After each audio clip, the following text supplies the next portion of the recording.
Hello everyone, my name is Ramasre Rai. Welcome at MMC. Guys, in my today's lecture, I'll be discussing you important lines of William Shakespeare's famous tragedy that is Macbeth, right?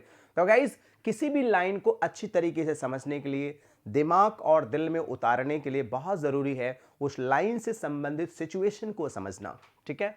तो चलिए हम देख लेते हैं आज का जो पहला क्वेश्चन है। कोशिश आप भी करेंगे, पहले आप प्रयास करेंगे कहाँ और किसने कहा है, फिर finally I will tell you the right answer. देखिए कहाँ लाइन है, there is no art to find the mind's construction in the face, he was a gentleman on whom I built an absolute trust. बहुत अच्छी line है, situation को समझिएगा guys. ये line है, किसने कहा है? तो डेफिनेटली ये डंकन साहब की लाइन है। ये डंकन साहब ने इस लाइन को कहा है। और कब कहा है? जब थेन ऑफ काउडर को इन्होंने फांसी की सजा दे दी। फांसी की सजा देने के बाद थेन ऑफ काउडर आता है, डंकन जी के पैर पड़ता है, रिक्वेस्ट करता है कि साहब एक बार मुझे क्षमा कर दीजिए, अब मैं दोबारा कभी गलती ऐसा नहीं करूंगा। क्योंकि जिस समय स्कॉटलैंड का युद्ध नॉर्वे के साथ चल रहा था, जहां मैकबेथ जाता है युद्ध करने, इसने कुछ सीक्रेट को शेयर कर दिया था, इसलिए तो समझ में नहीं आ रहा था डंकन को। तो उसी की लाइन है। तो डंकन ने साहब ने कहा कि देयर इज नो आर्ट, कोई ऐसी कला, हे ईश्वर, हे भगवान, कोई ऐसी कला नहीं है to find the mind's construction in the face, जिससे व्यक्ति के दिमाग में क्या चल रहा है हम उसके चेहरे से आराम से पढ़ लेते, राइट। कहते हैं ना कि कोई ऐसी कला नहीं है जिससे कि हम व्यक्ति के अंदर क्या चल रहा है ना, व्यक्ति के दिमाग में क्या चल रहा है उसके फेस से समझ लेते तो हम कभी भी धोखा नहीं खाते, राइट। और फिर वही किसके लिए कहते हैं? थेन ऑफ काउडर के लिए कि ही वॉज अ जेंटलमैन, है ना, on whom I built an absolute trust, जिसके ऊपर मैंने बहुत ज्यादा विश्वास किया, वही मेरे विश्वास को तोड़ता है। एक आशय और भी निकल रहा है कि अब आगे मैकबेथ, जिसको इन्होंने थेन ऑफ काउडर बनाया है, क्या वह भी विश्वास पात्र अपने आप को साबित करेगा कि नहीं करेगा साबित, यह संशय है। हो सकता है कहीं थेन ऑफ काउडर से ज्यादा धोखा मैकबेथ न दे दे। तो ध्यान दीजिएगा, here king Duncan comments on. तो ये जो किंग डंकन है किस पर कमेंट करता है? तो ये जो कमेंट है वो है थेन ऑफ काउडर। किस पर कमेंट है? Thane of Cawdor. ये देखिए एक इमेज है, इमेज से भी आप समझ सकते हैं ये डंकन साहब हैं, राइट, और ये थेन ऑफ काउडर है। देख लीजिए, ये आकर इनसे प्रार्थना करते हैं, रिक्वेस्ट करते हैं कि साहब गलती हो गई है, मुझे आप माफ कर दें, लेकिन ये माफ नहीं करते हैं, ठीक। चलिए अगला क्वेश्चन है, बहुत अच्छी लाइन है, सिचुएशन को समझिएगा, आपको सब समझ में। Had he not resembled my father, देखिएगा, हैड ही नॉट रिजेंबल्ड माने होता है के जैसा दिखना, है ना। My father as he slept I had done it, lady Macbeth speaks these words, who is here. ध्यान दीजिएगा, मैं बताता हूं कि लेडी मैकबेथ मैकबेथ को खूब समझाती हैं डंकन साहब की हत्या करने के लिए।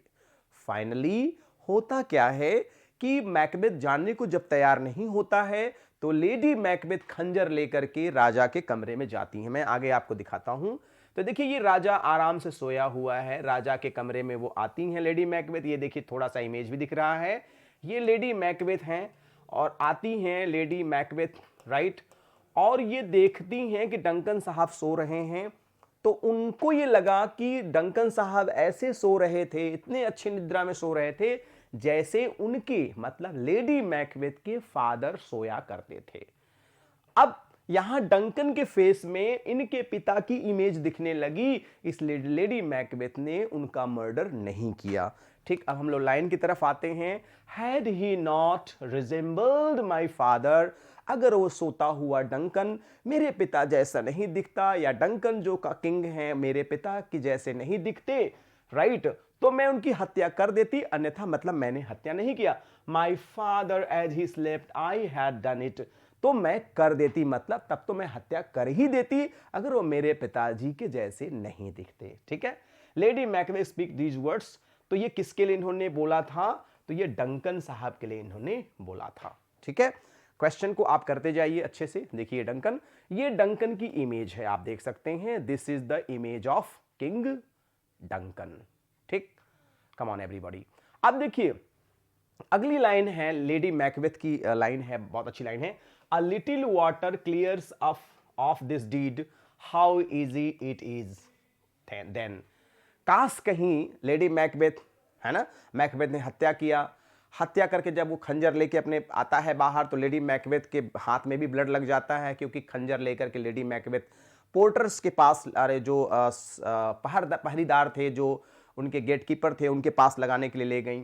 तो कह रही how easy it is then, कितना सरल होता, a little water clears up this deed, काश कहीं थोड़े से पानी से ही ये जो मेरा हाथ रंगा हुआ है धुल जाता, या थोड़े से प्रयास से ही जो मैंने पाप किया है, जो मैंने पाप अपने हस्बैंड मैकबेथ से करवाया है, काश कहीं वो धुल जाता तो कितना अच्छा होता। ये कहा किसने है, आप लोग भी बहुत आसानी से गेस कर सकते हैं। तो ये किसने कहा है, ये लेडी मैकबेथ का स्टेटमेंट है। और आप इमेज से भी देख सकते हैं, ये लेडी मैकबेथ हैं, मेंटली एकदम बीमार हो गई हैं, पागल हो गई हैं, समझ में नहीं आ रहा है क्या करें क्या ना करें। ये देखिए एक वाटर का सीन है, तो उन्होंने कहा कि, है ना, लाइन को हम लोग फिर से देखते हैं कि लिटिल वाटर, देख लीजिए, कह रहे हैं कि अगर लिटिल वाटर, थोड़ा सा ही यहां से पानी अगर मिल जाता, और क्या होता उसमें कि clears up off this deed, क्या इस चीज को क्लियर कर देता, how easy is it then, तो कितना अच्छा होता, कितना सरल होता। ठीक है, तो ये लेडी मैकबेथ का स्टेटमेंट है। आई होप गाइज आपको समझ में आ ही गया होगा। ठीक, क्योंकि इमेज से आपको चीजें बहुत ज्यादा और जल्दी में समझ में आ जाता है। ठीक, अगले क्वेश्चन की तरफ बढ़ते हैं। अब हम सिचुएशन बताते हैं। अब किंग डंकन की हत्या हो चुकी है, सुबह का समय है, मैकडफ जाता है और देखता है किंग डंकन मर चुके हैं। राइट, किंग डंकन के मरने की सूचना बहुत लोगों तक पहुंच जाती है। तभी क्या होते हैं, दौड़ते दौड़ते लेडी मैकबेथ आती हैं और मैकडफ से कहती हैं, मैकडफ क्या हुआ, क्यों इतना चिल्ला रहे हो, क्यों सब परेशान हैं, बताओ जल्दी से। तो अब मैकडफ को तो ये पता ही नहीं था कि ये सब लेडी मैकबेथ की किया धरा कराया धरा करतूत है। तो वो एक्चुअली इससे पहले लेडी मैकबेथ बहुत ही जेंटल लेडी मानी जाया करती थी, लोग उन्हें बहुत जेंटल लेडी मानते थे। तो उन्होंने कहा कि मैकडफ ने कहा, O gentle lady, O gentle lady, it is not for you, ये तो जो भी मैं बताना चाहता हूं, जो कुछ हुआ है, मैं आपको कैसे बताऊं, क्योंकि यह जो बताना चाहता हूं आपके लिए है ही नहीं, है ना। कहते हैं it is not for you to hear, आप इसे सुने, ये आपके लिए नहीं है madam. What I can speak, जो कुछ मैं बोलना चाहता हूं, जो मैं कहना चाहता हूं, यह आपके सुनने के लिए नहीं है। आप बहुत ही सज्जन स्त्री हैं, बहुत ही कोमल स्त्री हैं, यह आपके लिए नहीं है। द रिपीटेशन, और जो शब्द मैं कहना चाहता हूं वो बार बार रिपीट करके कहूंगा, है ना। In a woman's ear would murder as it fell. अब जो मैं आपको बताने जा रहा हूं, मैं अगर बता दूंगा तो आपके कान में जैसे ही वो बात पड़ेगी, वैसे ही ये आपको मार डालेगी। यह कहानी, यह दुखद समाचार सुन करके आपका कान बर्दाश्त ही नहीं करेगा और आप चल बसेंगी। ठीक, फिर समझते हैं। O gentle lady, it is not for you to hear what I can speak, the repetition in a woman's ear would murder as it fell. किसने कहा है, तो आप समझ गए होंगे, सब कुछ मैंने बता ही दिया है। ये मैकडफ साहब ने कहा है, मैकडफ ने ही कहा है। देखिए ये मैकडफ है, ब्रेव मैकडफ, राइट। सबसे ज्यादा लॉयल अगर कोई था तो मैकडफ था। अब देखिए अगली लाइन भी बहुत प्यारी है लाइन, राइट। सिचुएशन क्या है आप समझिएगा बहुत ध्यान से, कि to be thus is nothing but to be safely thus. कुछ किताबों में केवल इतना ही लाइन मिलता है, मैंने कुछ और ऐड किया जिससे और समझ में आ जाए। Our fears in Banquo's stick deep, and in his royalty of nature resides that which would be feared.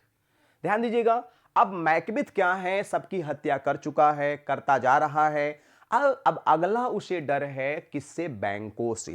किससे डर है, बैंको से, क्योंकि बैंको भी बहुत लॉयल था, बहुत ही ईमानदार था, बहुत ही मेहनती था, राइट। तो कह रहा है to be thus is nothing but to be safely thus, right. अब जो कुछ भी होने वाला है, जो कुछ भी होगा, राइट, अब हम सेफ नहीं हैं। मैकबेथ कहता है अब आगे जो होगा हम सेफ नहीं है। क्यों नहीं सेफ हैं? कारण है our fears in Banquo stick deep and in his royalty. मुझे तो अब बैंकों से डर लग रहा है, क्योंकि बैंको जो होता है डीप थिंकिंग करता है, बहुत सोचता है, बहुत समझता है, और वो रॉयल्टी ऑफ नेचर, उसका नेचर भी क्या है? रॉयल है। मतलब वो देश के साथ गद्दारी नहीं कर सकता। And resigns that which would be fear. और इसी चीज का मुझे सबसे ज्यादा भय है, क्योंकि आने वाले समय में बैंकों का लड़का ही राजा बनेगा। इसे मैं बर्दाश्त नहीं कर सकता। इसका मतलब अब मुझे बैंकों की हत्या करानी चाहिए। फिर इसी के बाद बैंकों की हत्या शैतान की मदद से करवाते हैं। तो किसने कहा है? बहुत आसानी से आपने समझ गया लिया होगा। तो ये मैकबेथ ने कहा है। किसने कहा है? ये मैकबेथ ने कहा है। ठीक गाइस, चलिए चलिए आगे हम लोग बढ़ते हैं। Only for them and mine eternal jewel give to the common enemy of man to make them king the seed of बैंकोस king. Only for them, अब देखिए वही लाइन यहां भी है, only for them, right. Macbeth की statement है। मैं पहले ही बता दे रहा हूं, आंसर समझिएगा कि क्या क्या मैंने मर्डर किया, हत्या किया, ये सब कार्यक्रम किया इसलिए कि बैंकों के पूर्वज राजा हों, मैं सॉरी बैंकों की आने वाली संतानें राजा हों? नहीं। एंड माइन इटर्नल ज्वेल, है ना, जो मेरे बच्चे हैं, जो मेरा बेटा लूलक है, उसका क्या होगा? वो तो राजा नहीं बन पाएगा। Given to the common enemy of man to make them king, है ना, द सीड ऑफ बैंकोस किंग। क्या मैं चाहूंगा? मैं कदापि नहीं चाहूंगा कि बैंकों की आने वाली संतानें आगे चल के राजा हों। इतना बड़ा काम मैंने किया, इतना बड़ा कांड, क्या इसीलिए? तो जाहिर सी बात, इसे किसने कहा आप जानते ही हैं। इसे किसने कहा? मैकबेथ साहब ने कहा। ठीक, तो ये मैकबेथ का इमेज है, मैकबेथ साहब ने कहा। ठीक है, अब देखिए बहुत अच्छी लाइन है, आगे की भी बहुत प्यारी लाइन है। Things without all remedy should be without regard, what is done. Macbeth एकदम मर्डर के बाद घबराया हुआ है, एकदम टेंशन में है कि अब तो जो हुआ बहुत गड़बड़ हुआ। लेडी मैकबेथ उसको बहुत प्यार से समझाती हैं, कहती हैं टेंशन मत लीजिए मेरे प्यारे हस्बैंड, मेरे प्यारे राजा जी, right. Things without all remedy should be without regard, what is done. अब आपको ज्यादा सोचना नहीं है, ज्यादा सोचेंगे तो बीमार होंगे। अब उसका उपचार ढूंढिए, अपने को खुश रखिए, प्रसन्न रखिए। अब आप राजा हैं, राजा बनने के लिए तो कुछ हत्याएं तो करनी पड़ती हैं। ये राजा को बनने के लिए बहुत कुछ करना पड़ता है। आपने बहुत कुछ नहीं किया, बहुत आसानी से डंकन की हत्या हो गई, बहुत आसानी से राजा बन गए। लेडी मैकबेथ खूब अच्छे से समझा रही हैं। तो ये किसका स्टेटमेंट है? आप समझ सकते हैं किसका स्टेटमेंट है। ये लेडी मैकबेथ का स्टेटमेंट है, राइट। ये देखिए लेडी मैकबेथ हैं, इन्हीं का स्टेटमेंट है, क्योंकि हस्बैंड से ज्यादा एम्बिशियस ये खुद भी बन गई थी। ठीक है, तो ये हैं लेडी मैकबेथ।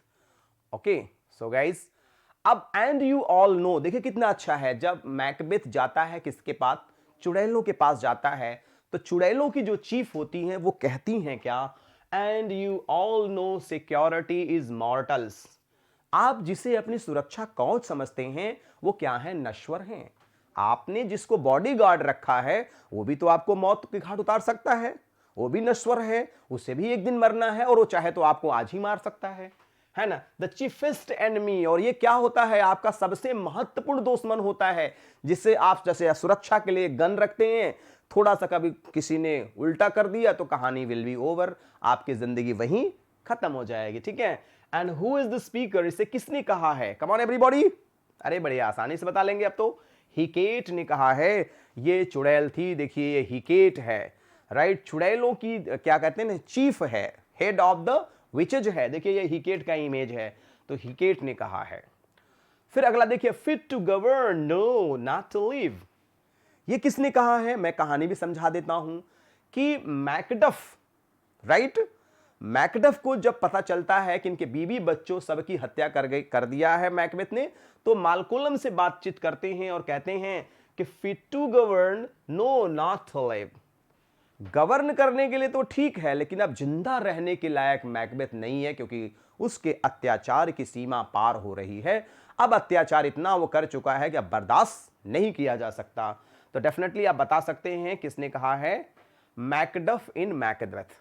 तो ये मैकडफ का स्टेटमेंट है। मैकडफ का इमेज भी देख लीजिए, यही है मैकडफ साहब, राइट, इन्होंने ही इस लाइन को कहा है। ठीक, चलिए, Macbeth is ripe for shaking, बहुत अच्छी लाइन है।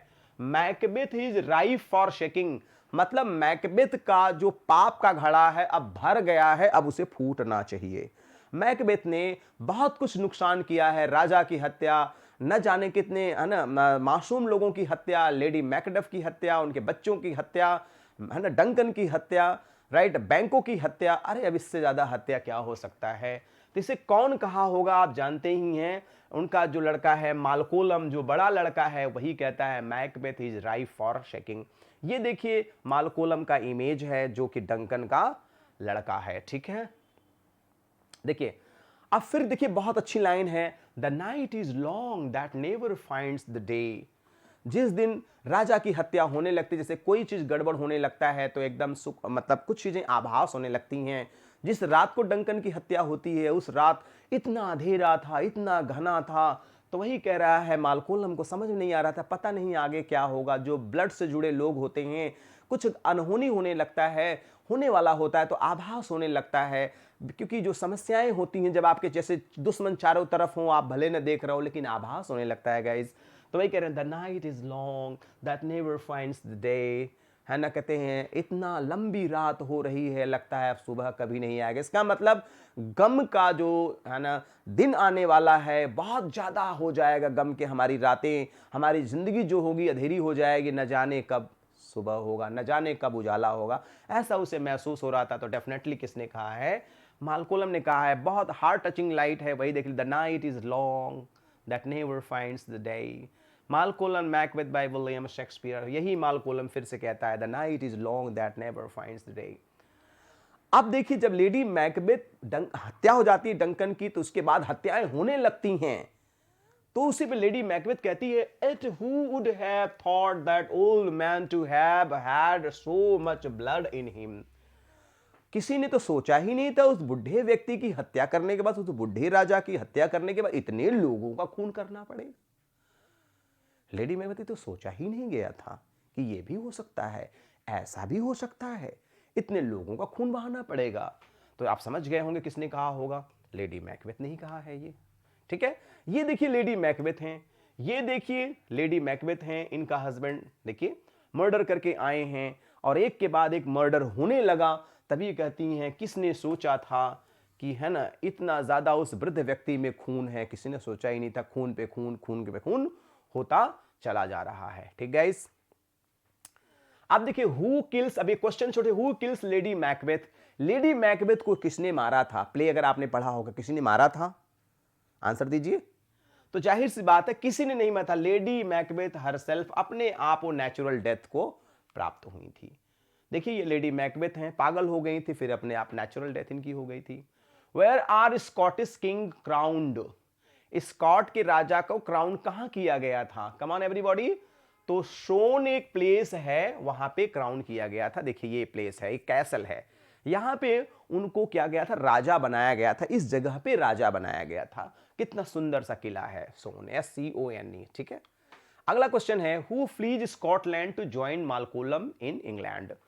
कौन चला जाता है मालकोलम को ज्वाइन करने के लिए इंग्लैंड, कम ऑन एवरीबॉडी बताइए कौन जाता है। तो डेफिनेटली आंसर विल बी बताइए, तो आंसर विल बी मैकडफ। तो राइट आंसर क्या होगा, मैकडफ जाता है कि मालकोलम की आर्मी से मिल जाता है और फिर उसके बाद मैकबेथ के खिलाफ लड़ता है। तो डेफिनेटली ये देखिए मैकडफ का एक बार फिर से इमेज आ गया आपके सामने। तो इसी ने जाकर मालकोलम को ज्वाइन किया था और फिर युद्ध हुआ और लास्ट में विजय भी होता। Who jokes that work at Hellgate, कौन जोक करता है। देखिए पोर्टर सीन जो है यही जोकिंग करते हैं, तो जो पोर्टर होते हैं वही जोकिंग करते हैं गाइज। आराम से करिएगा, वीडियो को पॉज करके जितना आवश्यकता लगे उतना समय आप लीजिए, नो प्रॉब्लम। ये देखिए पोर्टर्स हैं, यही लोग यही जोक करता है कि आई एम इन हेल, कहां मैं हूं, पता नहीं कहां से आके फंस गया, एक एक मिनट पे लोग जा रहे हैं आ रहे हैं, मैं तो गेट ही दिन भर खोलता रह गया हूं। नेक्स्ट क्वेश्चन है how many men reign as king of Scotland throughout the play, कितने लोगों ने राज्य किया पूरे प्ले के दौरान। तो देखिए पहला डंकन साहब थे, फिर दूसरा मैकबेथ थे, तीसरा क्या होता है, फ्लियंस बनता है। तो जाहिर सी बात है 3 लोगों ने राज्य किया प्ले के दौरान। ठीक, देखिए ये 3 राजा थे जिन्होंने क्या किया, राज्य किया। आप ऐसे भी समझ सकते हो इमेज के माध्यम से भी अच्छे से। नेक्स्ट क्वेश्चन है, what was the weather like the night Duncan was murder. जिस दिन डंकन का मर्डर हुआ था उस दिन की रात कैसी थी, कम ऑन बताइए। तो कैसा था रात, तो it was night like any other night according, कैसा था, फॉगी था, क्लीन था, तो राइट आंसर होगा स्टॉर्मी एंड वायलेंट था। कैसी नाइट थी, स्टॉर्मी नाइट थी गाइज, एकदम चुड़ैलों वाली रात थी। देख लीजिए स्टॉर्मी नाइट का एक इमेज भी है ना, भयंकर चुड़ैलों वाली रात थी, ठीक है। अब with whom are the Scot are war at the beginning of the play. जैसे ही प्ले की शुरुआत होती है तो उस प्ले की शुरुआत में जो बैंको और मैकबेथ युद्ध करने गए थे, तो किस देश के खिलाफ युद्ध करने गए थे, कम ऑन एवरीबॉडी। तो डेफिनेटली वो नॉर्वे के खिलाफ युद्ध करने गए थे। देखिए ये नॉर्वे में युद्ध चल रहा है, आप देख सकते हैं बहुत सारे राजा लोग है ना एक दूसरे को मारने मटने के लिए तैयार हैं, ठीक है। नेक्स्ट क्वेश्चन है, whom does lady Macbeth frame for the murder of Duncan. Duncan की हत्या का चार्ज किस पर लगा दिया लेडी मैकबेथ ने, कम ऑन एवरीबॉडी। तो ध्यान दीजिएगा, इन्होंने चार्ज लगा दिया था डंकन्स ड्रंकन चैम्बरलेन्स, राइट। जो डंकन के चैम्बरलेन थे, जो गेट के प्रहरी थे, उनके ऊपर इन्होंने आरोप लगा दिया था कि है ना कि यही लोगों ने हत्या किया था, ठीक। कम ऑन एवरीबॉडी। नेक्स्ट देखिए यही है, इन्हीं लोग शराब पिला दिया था और इन्हीं के हाथ में ले जाकर चाकू इन्होंने रख दिया था। इन्होंने कहा कि इन्हीं लोगों ने हत्या किया था, ठीक है गाइस। तो बच्चों आज I discussed all the important questions of Macbeth, और I will discuss more important question regarding Macbeth, right. क्योंकि जितना ज्यादा डेप्थ में आप जाएंगे उतना ज्यादा आपके सिलेक्शन के चांसेस बढ़ जाते हैं, ठीक है गाइस। अच्छे से पढ़िए, मेहनत से पढ़िए गाइस। तो वास्तव में अगर कुछ अच्छा लगा हो तो प्लीज लाइक द वीडियो, अगर नहीं अच्छा लगा तो you can dislike the video. One thing more guys, please if you are new, please subscribe the channel and press the bell icon so you will be notified with our latest videos. And guys, please share the link to your friends near, dear and sweetheart one. And the last one is please and please send your valuable feedback to me, right? So guys, thanks for watching this video. Good day all and take care all. Thank you all.